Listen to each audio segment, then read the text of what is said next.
Well, as human beings, by nature, we tend to really look for places and areas that we may be able to find comfort in life. However, I want to simply speak something contrary to what probably bigger percentage of humanity keep on pursuing with the great person. And this is all about breaking the comfort zone mentality. Breaking the comfort zone mentality. Why did I basically point out about being a mindset? You see, our minds have the ability to breed thoughts of progress, stagnation, or retrogression. Because at the end of the day, we are products of our thoughts in one or another, both spiritually and scientifically. Research has proved it to be quite right.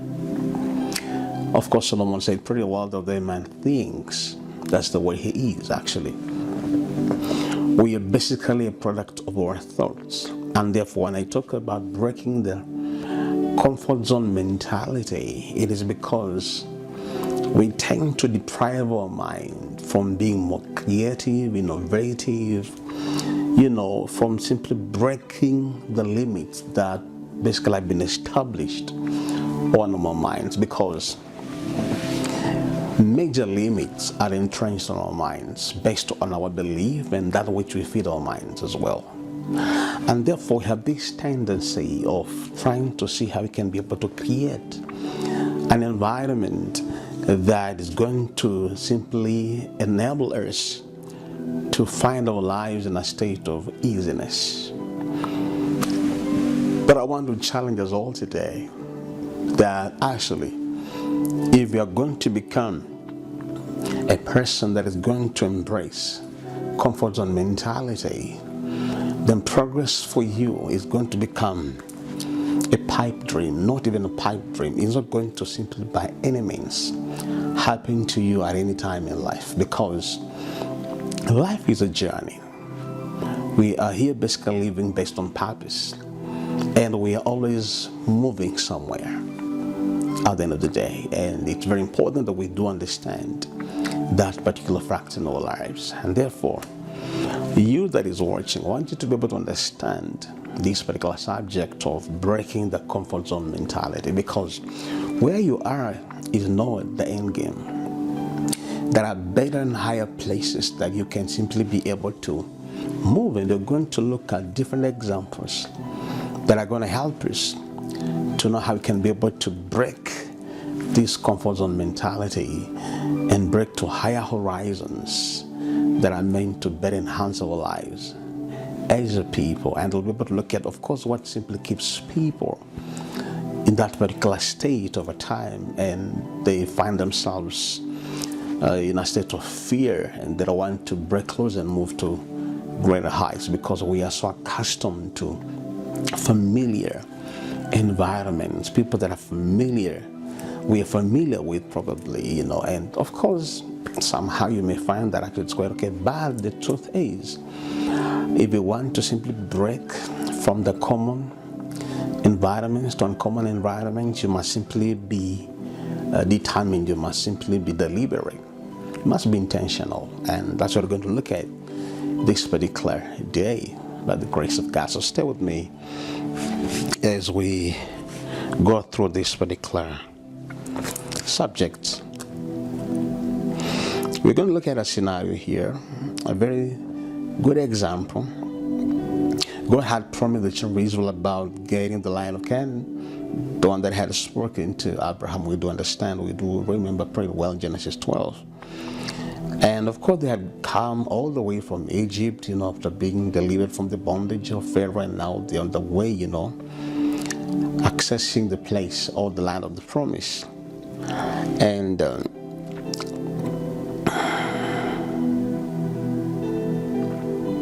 verse number 2 of Deuteronomy chapter 1. The Bible says, it is only 11 days journey from Horeb by the way to Mount Sinai to Kadesh Barnea of Canaan's border. Yet Israel took 40 years to get beyond it. And in the 14th year, on the first day of the 11th month, Moses spoke to the Israelites according to all that the Lord had given him in commandment to them.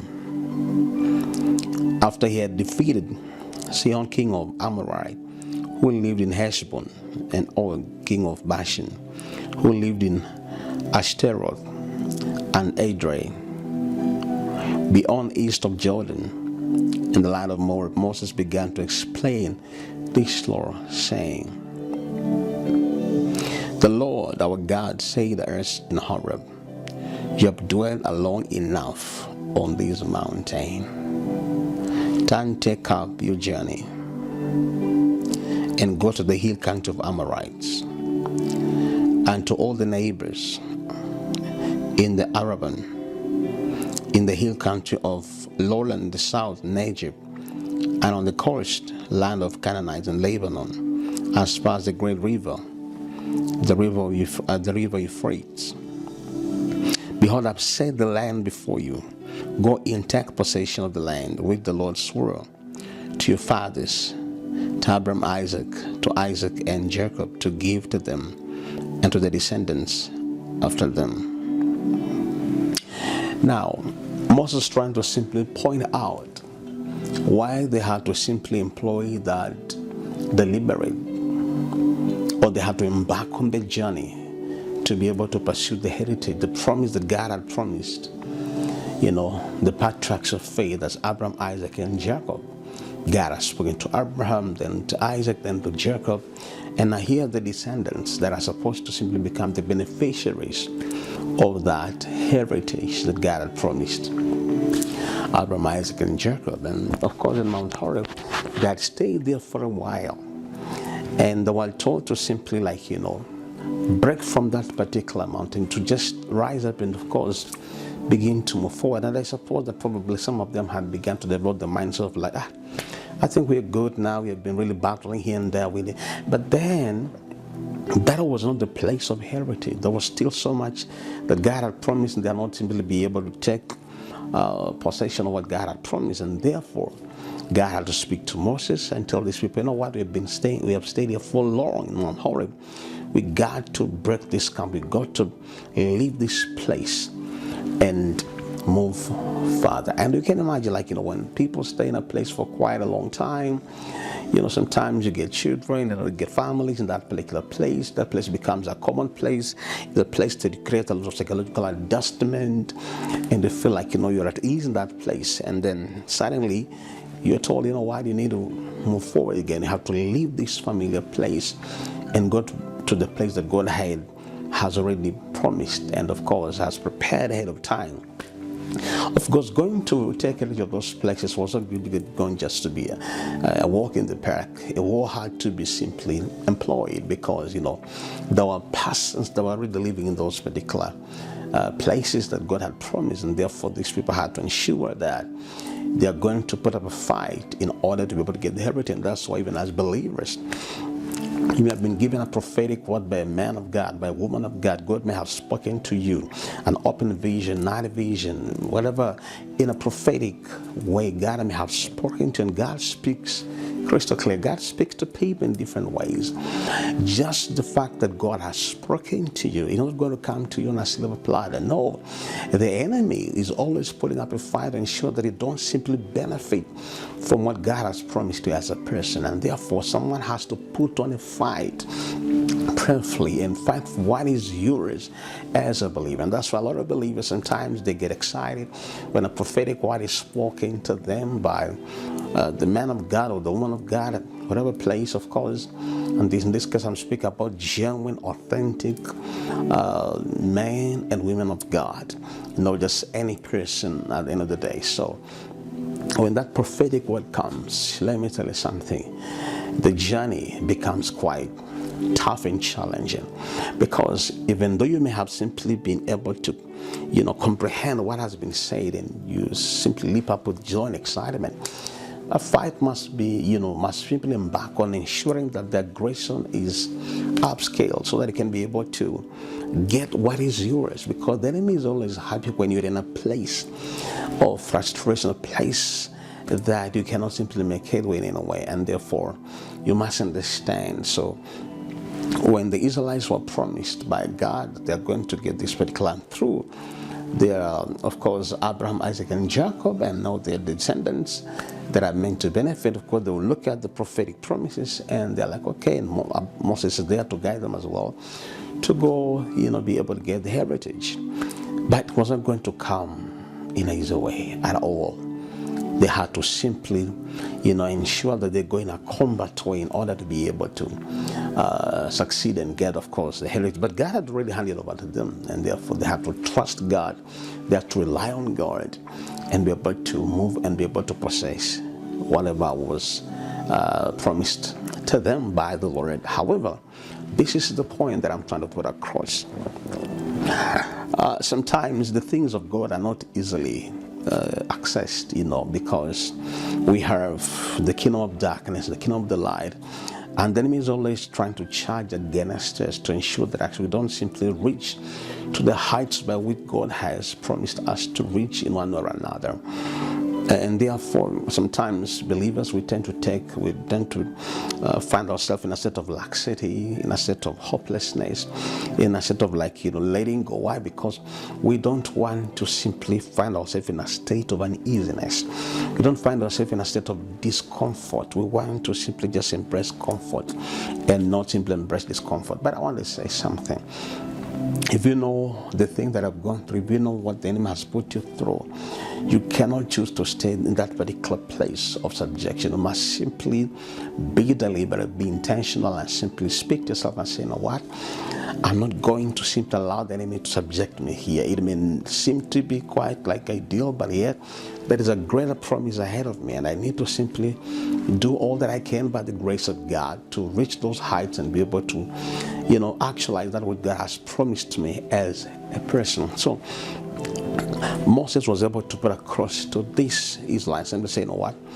God spoke and said you must leave Mount Horeb and move to great heights. There are places you ought to occupy and possess, but at the same time when God is pointing out, you'll see the enemies, spread different angles. That means you have to simply get these enemies out of the way. And of course we do remember pretty well when Joshua took up after Moses, how they had to simply embark on fighting all these enemies in order to be able to get the land at the end of the day. So I want to help you to understand that the comfort zone mentality is very, very it can be a disaster. If you keep on employing that comfort zone mentality, it will deprive a lot of God-given opportunities, even life opportunities out there. So let us look at it this way. God said to these persons that, verse 7 of Deuteronomy 1, turn and take up your journey and go to the hill. It is now going upwards to the hill of the Amorites and to all their neighbors in Arabah, in the south hill, in the lowland of South Negev, and the coastline of the Canaanites and Lebanon, as far as Great River and the river Euphrates. Behold, I've set the land before you. Go in and take possession. For the land which the Lord swore to your fathers, to Abraham, Isaac, and to Jacob, to give to them and to their descendants after them. You see, the prophetic promise was progressive, and therefore God is a keeper of his word, and he's telling this people, you have to simply leave this particular place that I've been assuming that the place is supposed to be, and move forward.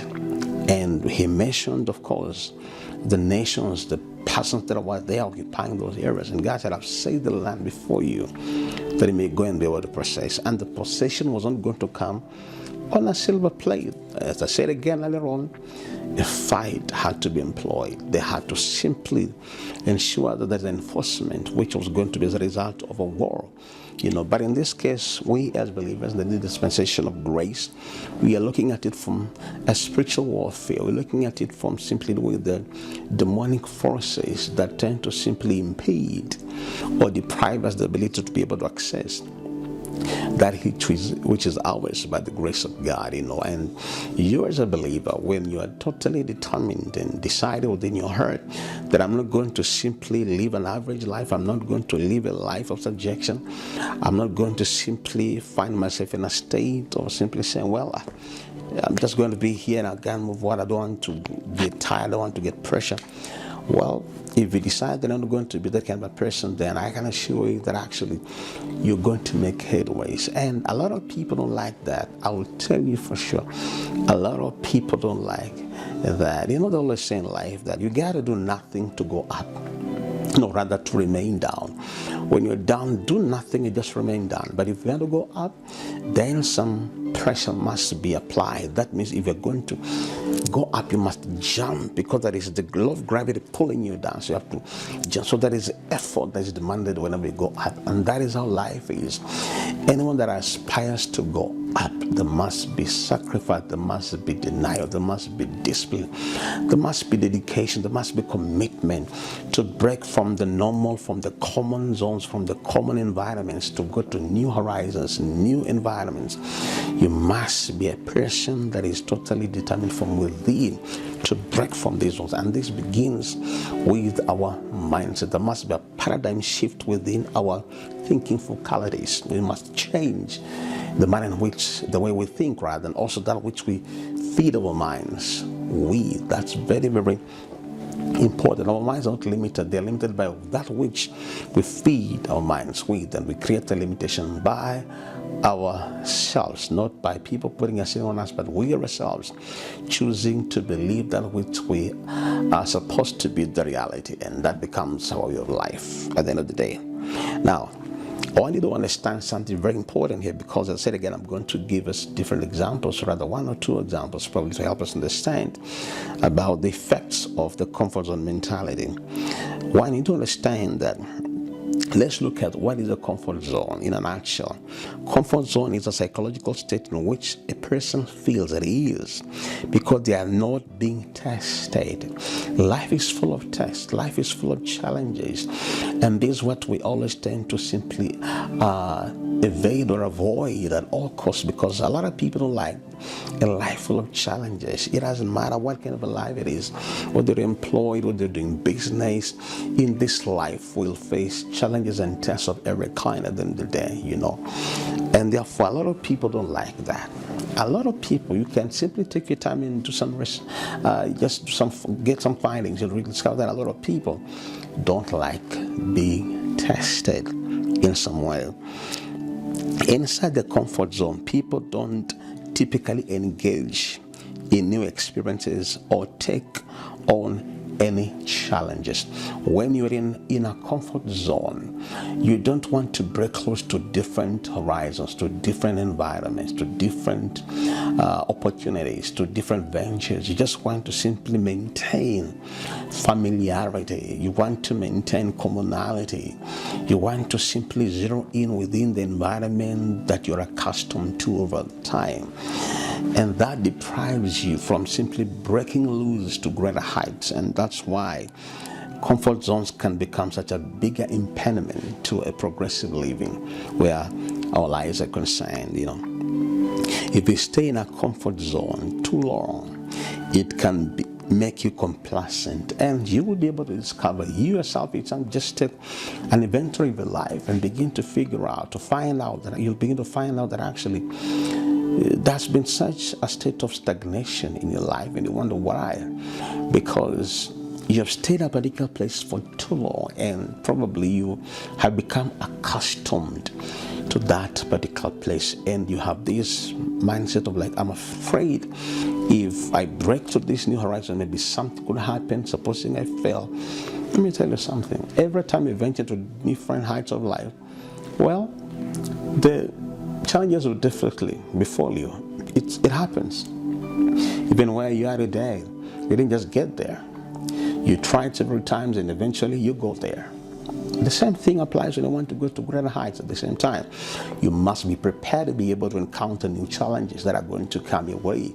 It doesn't matter who you are, where you are, those things are bound to happen. If we don't perform activities and that somewhat, if you don't simply are not willing rather to face challenges that are going to simply stretch you as a person, then you'll end up missing what you call growth opportunities, because we grow by opportunities. You venture into heights that are going to simply, stretch and make you much better, because common environment are not quite really pleasant enough, and again, they can really prompt your life to seem to appear like it's a very boring life, monotonous. Just it's a repetitious way of living. You don't simply make headways or progress. So it's very important.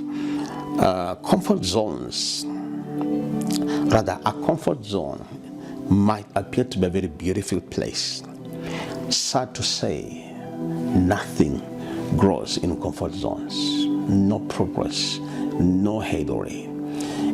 That place, you keep maintaining the routine, you keep maintaining the tradition, and you keep on doing the same thing. And as I always say, that you cannot keep doing the same thing and expect different results. That is insanity. That's what it has always been said. That's very true at the end of the day. So if you want to maintain a comfort zone mentality, then be assured the place may appear to be beautiful, ideal, but the truth is nothing of any kind will grow in that particular place. Every growth or every progress in life happens outside one's comfort zone. Every progress, every growth happens outside comfort zones. Take that into account. The comfort zone can eventually become a graveyard for dreams and ideas. That's quite true, because at the end of the day, graveyards, they're the only places that actually, if they have to change, they change. Of course, retrogressive, they wear out and stuff like that. You don't find anything new in the graveyard, just the graves that are there. And you see, when you find yourself in a comfort zone all the time, you find that actually your dreams will be buried, your ideas will die there. Because if we have been able to simply, if we have been able to incubate great ideas and great dreams, or day in your life, and then suddenly you find yourself in a place that appears to be comfortable or comfort zones, those dreams and ideas may simply just fall away as time goes by, because again, not every idea can grow in a place that you've been accustomed to. Some ideas will begin to germinate in different environments, different horizons, and therefore every phase of life, you'll find that certain things happen in every phase of life. And when you go to another phase of life, certain things begin to happen. You wonder, why were they not happening? Because that environment was not conducive enough to accommodate this one particular idea that you had in this place. So it's very important that we do understand that as we go to every height of life, certain things begin to happen, begin to attract certain opportunities, certain people that we cannot meet at some point in time. We begin to meet them because you've broken the monotony, the comfort zone mentality. Now we're beginning to meet people that are also going to simply stretch us to even greater heights, by the grace of God. Best things in life come from stepping outside your comfort zone. You're able to simply find yourself experiencing a life of great opportunities and great things happening to you when you step outside your comfort zone. And also want you to understand that great things never come from comfort zones. Not at all. Great things never come from comfort zones. You need to understand that as a person. Something else that's very important I want us to look at in this particular instance, I want us to learn from the eagle and the eaglets. These in the animal bird, in the kingdom of birds rather, you will be able to understand that the eagle has always stood out, just like lions when it comes to the, animal kingdom. This is the bird kingdom. And the eagle happens to simply stand out amongst many other birds across the nations of the world. Now in this case, I want us to look at two things that will always happen to both the eagle and of course the eaglets. First and foremost, we also need to take this to account. Just like other birds, their eaglets are always founded in the nest. And the mother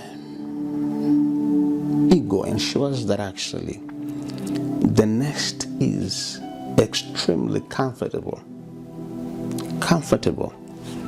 for the eaglets. The mother creates all forms of comfort for the eaglets. And after doing so, remember, by nature, they're eagles. But now here they're young. At birth, they are given a very convenient environment.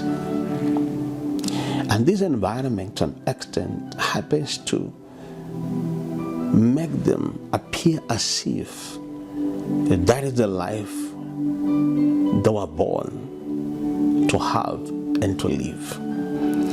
One, the nest is limiting, in as much as it's very comfortable. But compared to these eaglets and what they're supposed to be, that nest is not their place of glory.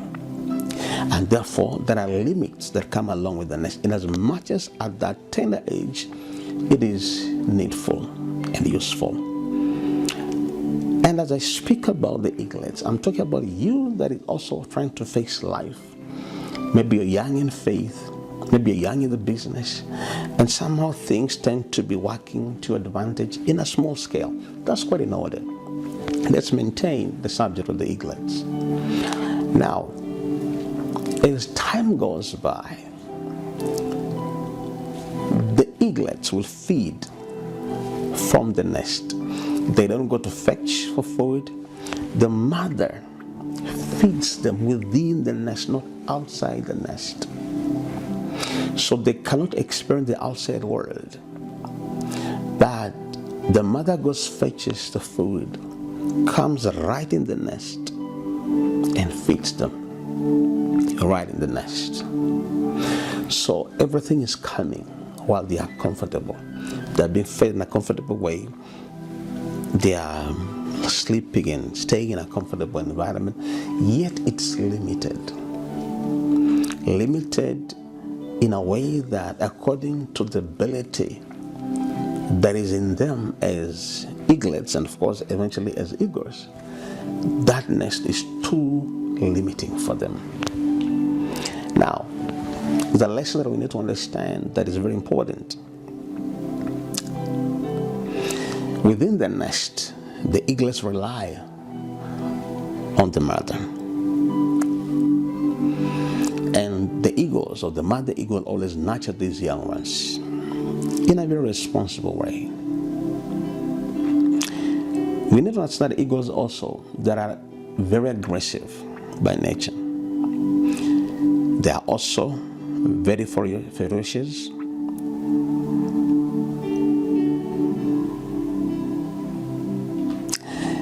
If you have any form of knowledge about this bird, you'll understand what I'm saying. But the most interesting and astonishing with these birds, in as much as they are ferocious, they are aggressive, they have the ability to nurture their young ones. And it's normally said, based on research, of that family is more gentle and attentive to children. As I was saying earlier on, that a time comes when the mother eagle has to initiate a strategy on how to teach the eaglets to fly, because they are founded in the nest, but they are not designed to remain in the nest, to live in the nest. They are destined to fly. Born, founded in the nest, but designed, destined to fly. Some of you, as I speak, you have been born in the most disadvantaged and less privileged place. Your birthplace doesn't count.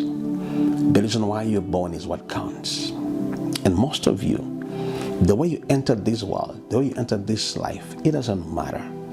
You might have been born by a single mother. You might have been an unwanted child according to the society. But here you are. You're found in this place. You are alive. God has a purpose for you. Your life is not going to be identified by how you're born.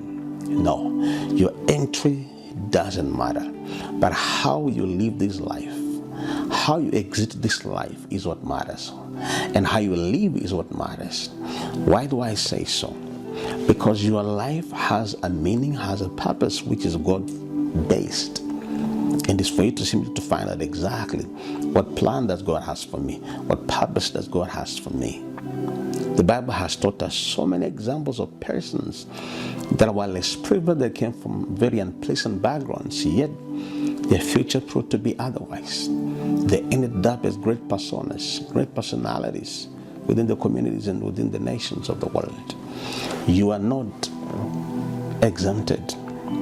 God can simply turn around your life today if you only begin to understand why were you born, not how you were born. No. That those who are born in the best of hospitals, some are best born just in places that even we don't have anything that can simply persuade people that anything great can come out of you. But God has a plan. As I said again, please, how you're born does not matter. Why you're born is what matters most. Take time and think about that. Don't look down upon yourself. Don't let your birthplace define you. No, don't let your birthplace define you. Your purpose is what defines you as a person, as far as God is concerned. So, the eaglets are found in the nest, but they're destined to fly. What happens when the time has come for them to learn how to fly? She gathers an eaglet onto her back. She gets all the eaglets on her back. Spreading her wings, flies higher. Suddenly, she swoops out from under, on the eaglet and allows it to fall. As it falls, it gradually learns that what its wings are for until the mother catches it once again. The process is repeated severally. Now, the eaglets have what you call the wings that are growing, but they have not, because you cannot fly in the nest. You can't fly in the nest. Some of the projects that you have cannot work in that environment. You have to spread out and discover that you had the ability that you never knew before. And so the mother has to repeat this process. When they go to fall down, picks them again. If the young bird is slower to land or cowardly, she returns into the nest and begins to tear the nest apart. Why does she tear the nest apart? Because the nest has the comfort, and that mentality must be broken. How does she break the mentality of that particular bird? Once the comfort is removed, what happens? You'll find that there are thorns that are going to be exposed now. So the young bird is slow to land. Currently, she returns it nest begins to tear the nest until there is nothing left to cling to. Now, you need to understand that the moment the eaglets discover that there is no comfort anymore, so that environment doesn't seem to be fitting and allowing them to be there, because anytime they go there, they are pricked. So they are left with no choice but to figure out, what do I do? What do we do next?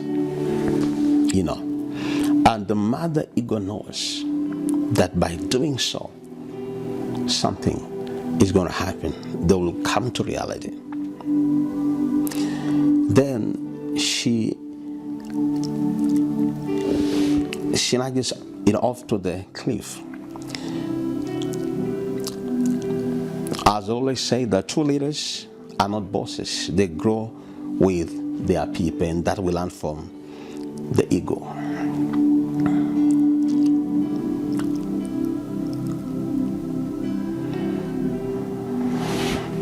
Because for anyone that is working in an organization and you have proper true leaders, they'll help you and give you challenges in terms of growth, and don't live in the same environment. No, they'll simply create an environment for you to grow and become better as a person. That's why you really understand the true measure of a leader.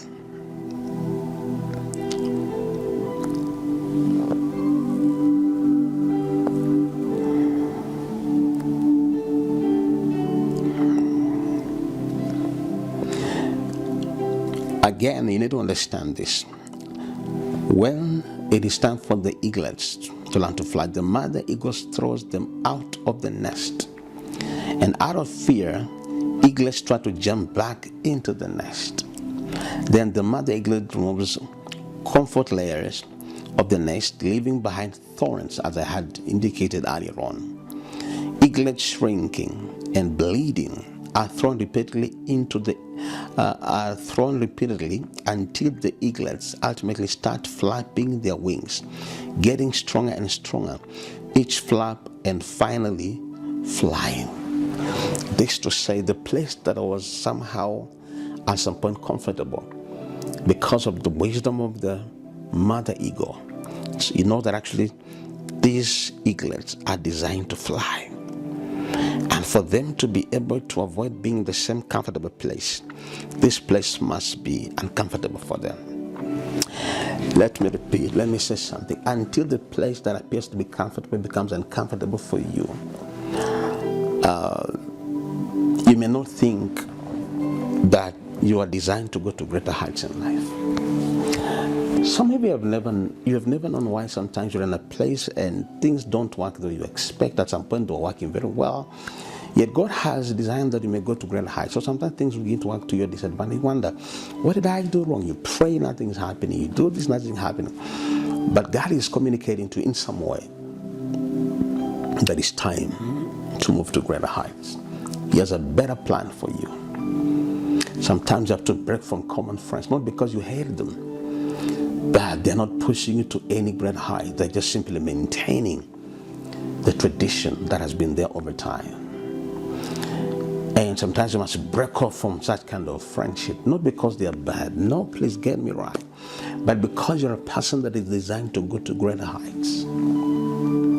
Abraham was told by the Lord, Genesis 12, of course, when his father died and they were living in Haran, God said, leave your country, leave your family, leave your relatives, and go to the land that I'll show you.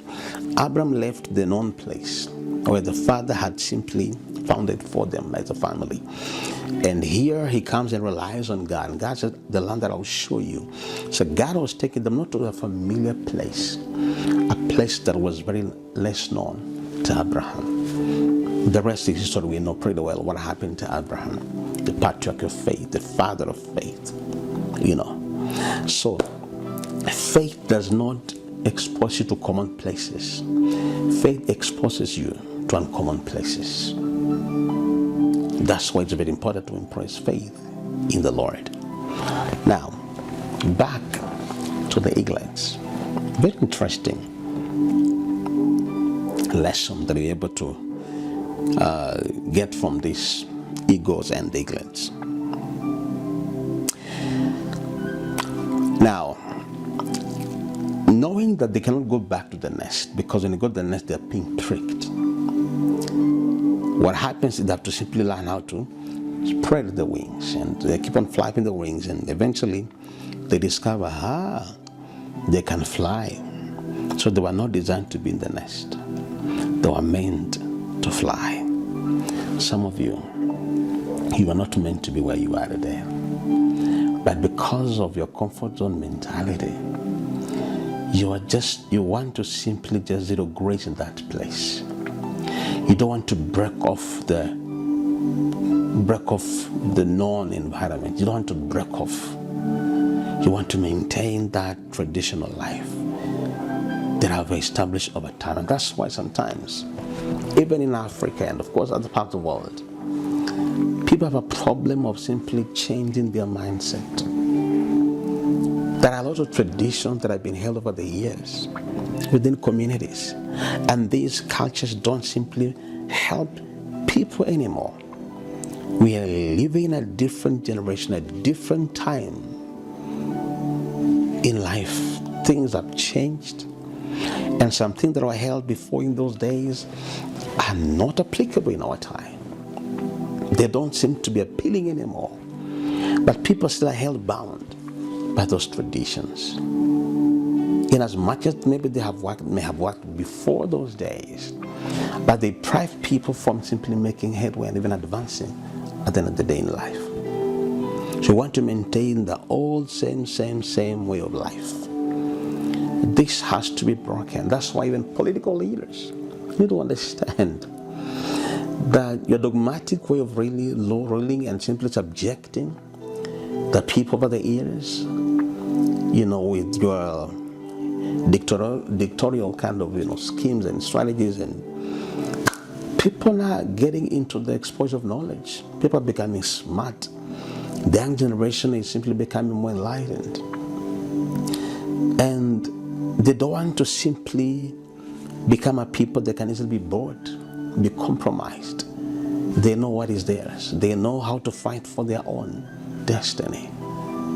And when you see a level of aggression, it's because they don't want to stay in that complacent state, being kind of, just given some peanuts and told it's okay.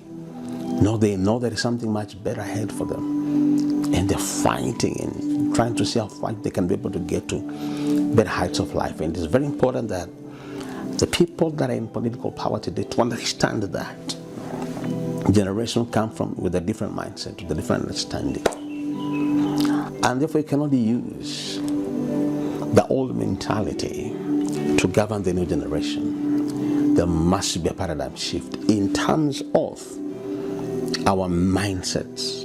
Things must change. There must be a collective engagement. If we don't know what these young people want, then what are you going to offer them? The old same styles? It doesn't work like that. These are fearless young people. They don't simply subject to threats anymore.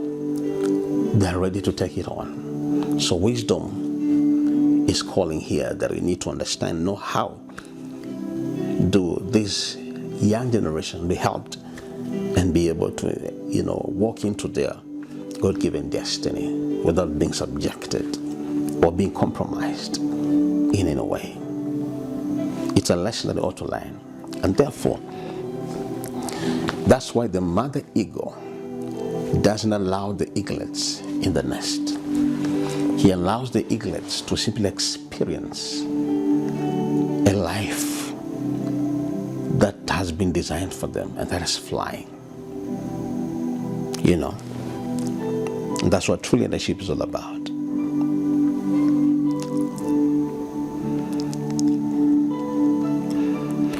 So it's very important for us to understand this lesson from the eagle can help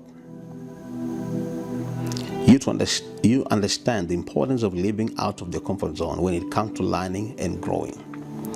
So often we avoid complex and uncertain things because they are painful. But you have to pay the price of discomfort if you want to achieve something worthwhile. If you're going to fly high, you must be ready for the discomfort to be affected in your life.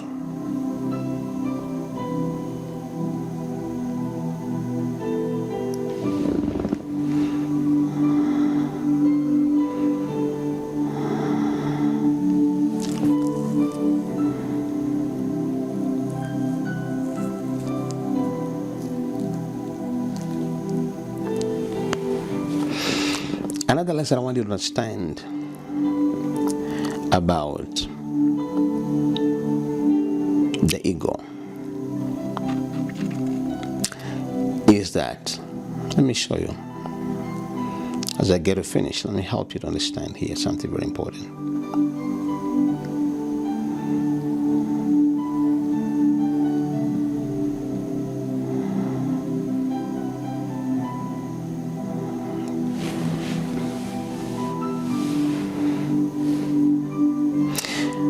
An eagle flies at a high altitude, not with flocks, pigeons, sparrows.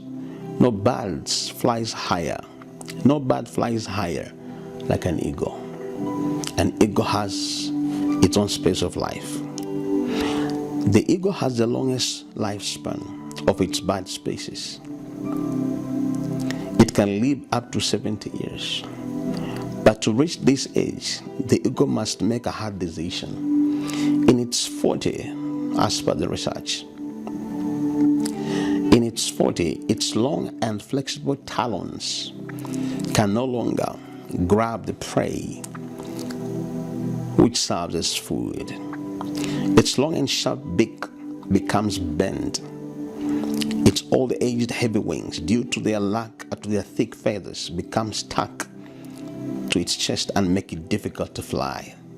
Then the eagle is left with only two options: die or go through painful process of change, which lasts 150 days. The process requires that the eagle flies to the mountain top, sit on its nest. There, the eagle knocks its beak against the rock until it plucks it out. After plucking it out, the eagle will wait for the new beak to grow back. Then it will pluck out its talons. Which new talons grow back, the eagle starts plucking its old feathers. After 5 months, the eagle takes its famous flight of rebirth and lives 30 more years. A decision that's not easy. It's a painful process for the eagle, but that's what it does. If in case you don't have, if you want to know about the eagle,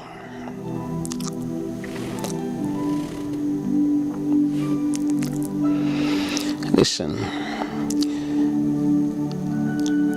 One of the most important lessons of the eagles is this: no pain, no gain. If you want to achieve something great, if you are going to change your habits, you have to go through pain and discomfort. And sometimes it becomes necessary to have a rebirth, leave old habits, and replace them with good ones.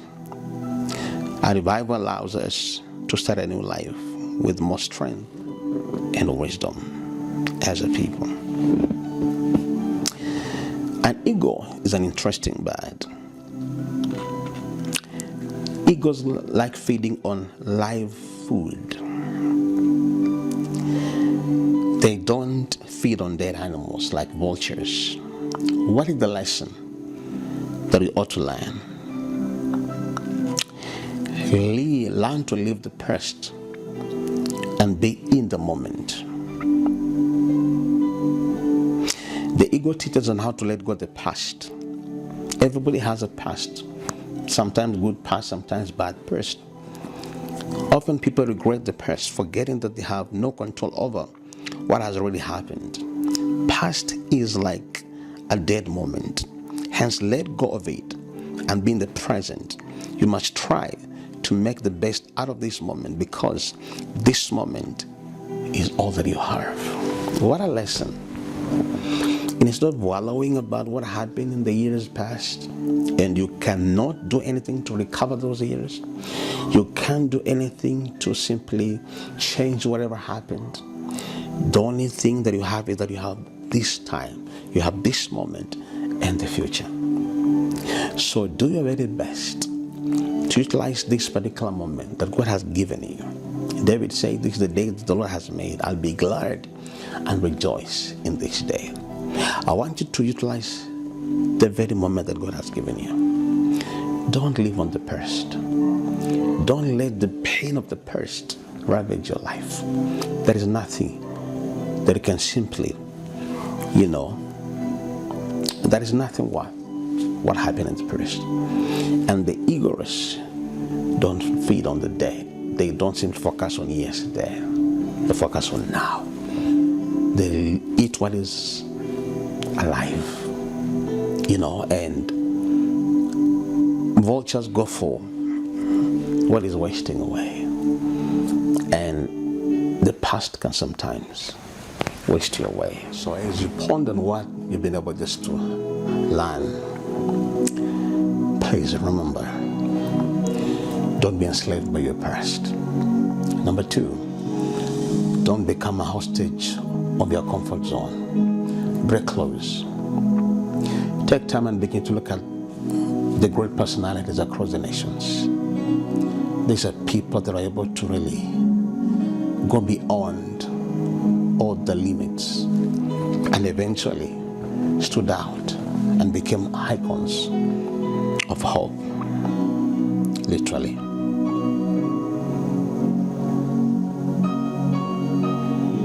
And you're not exempted, you can equally do the same.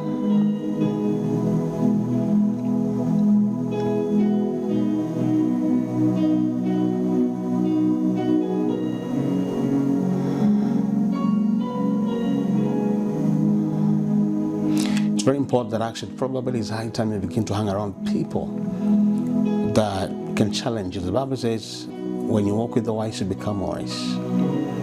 We sometimes reflect who we hang around with. And I want to throw this challenge to all of us. When people begin to simply say, you're the best, it is high time to rethink. Probably in the wrong group of persons. It is high time we begin to move to greater heights, because, as I always keep saying all the time, an eagle can never be termed as a champion among turkeys. Turkeys don't fly compared to an eagle. It's another thing when eagles complement their fellow eagle. So when you walk with the wise, you become wise. Don't hang around mediocres. Always celebrate mediocrity and are afraid of simply advancing to a height of excellence in the journey of life. Break from the comfort zone mentality.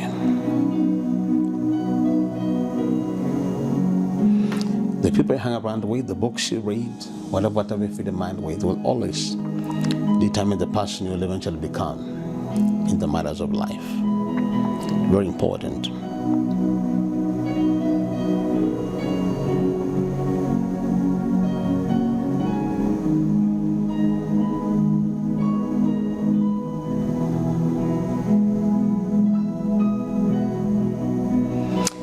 You must stand as a change thinker and a change maker, according to Tony Bazans, the proponent of techniques of mind mapping and mental literacy. You should check out on his books. You're gonna see what I'm saying.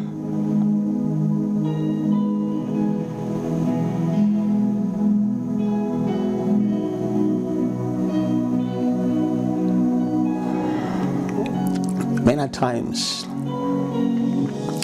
we always tend to retrieve when we face hardships. But on the other hand, an ego acts the other way around. When storms face an eagle, other birds will always fly away. But an eagle will spread its mighty wings. It uses the current to soar to greater heights. In other words, storms come to push eagles to higher heights, as opposed to pushing them down to the life beneath. The eagle takes advantage of the very storm, and the very storm that lesser birds fear and head for cover. Challenges in life of a leader are many. If you want to grow to a height of being an icon of hope and inspiration to many other people, then be ready to embrace challenges of every sort or every form that will always come your way. These are the storms we must face as leaders or as people to rise to greater heights. Like an eagle, a leader or a person can only rise to greater heights if he or she takes up the challenges head on without running away from them. This is yet another quality when it comes to breaking from the comfort zone mentality. You must be ready to take up the challenges. I hope as from now you will be able to take on those challenges without relenting, without simply looking back in any way as a person.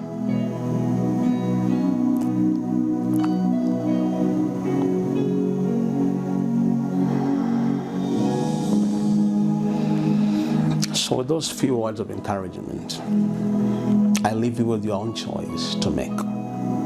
Think, ponder, and figure out. Are you going to live within the comfort zone mentality, or are you going to break loose from the comfort zone mentality and be able to break out and see life the other way?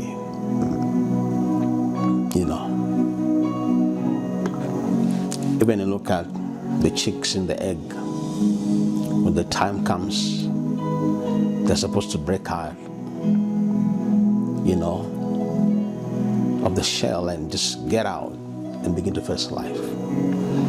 Don't allow the comfort mentality to deprive you of a great and an awesome future that God has for you. Don't allow fear. Don't allow discouragement. Don't allow mediocres around you to tell you cannot make it, to just want you to maintain that kind of a lifestyle. That's why when you walk to different environments, you'll find people really having the same way of thinking, as if it's a uniform on their mind. And if you want to break from this set of minds, you must be willing to let go for your own good, and probably maybe they'll learn from you later as time goes by. I challenge you, don't stay in the area of your comfort zone. It is disastrous, it is destructive, it is not worth it. It is time to break loose from the comfort zone mentality. And I pray that God will give the grace that is needed, and of course expose you to persons that are going to stretch you, and of course make your life much better, to the glory of God. One thing I've learned in the journey of life: we never arrive. We keep going until we have no life in this human body. But when you're alive, we're strong, we keep going, keep going, keep going.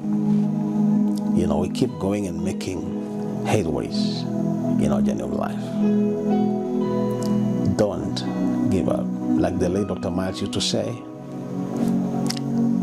when a leader stops reading, he stops leading. Very true. Knowledge is not static, it's progressive. As we face, as the world keeps on evolving, new things begin to come to play. It makes different dynamics of simply going about the life in our time. Both the church, the governance, business world, education-wise, you hear people saying that, you hear some of this globally saying that actually in the next 10 years, AI is going to simply take many of the jobs that are being held by humanity. What does that leave people? That means people must begin to change the way they do things. And this is not just a statement without fact. As time goes by, things are going to change as it is. So you cannot maintain your comfort zone and think that things are going to be normal the way they have been all the time. No.